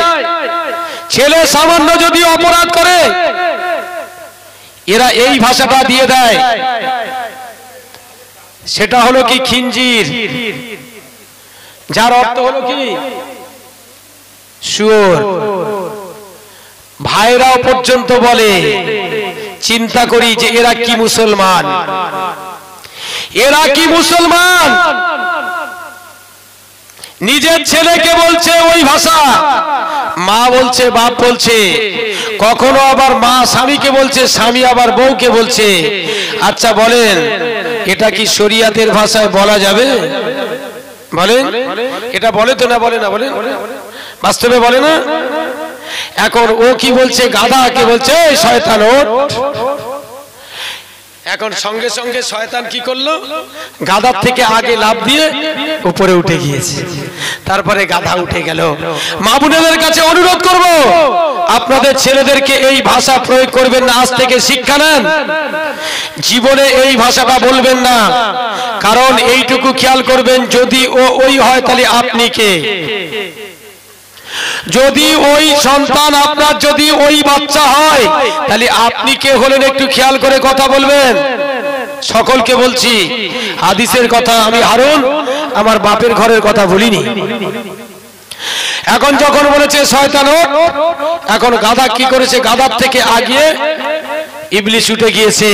খুব আনন্দ যে নূহ তো আমাকে বলেছিল যে তোকে নৌকায় তুলবো না, আর আল্লাহ বলেছে নূহ তোমার ওই নৌকায় শয়তানকে নেবে না। কিন্তু ও যখন উঠতে বলেছে, এ সুযোগ আর ছাড়া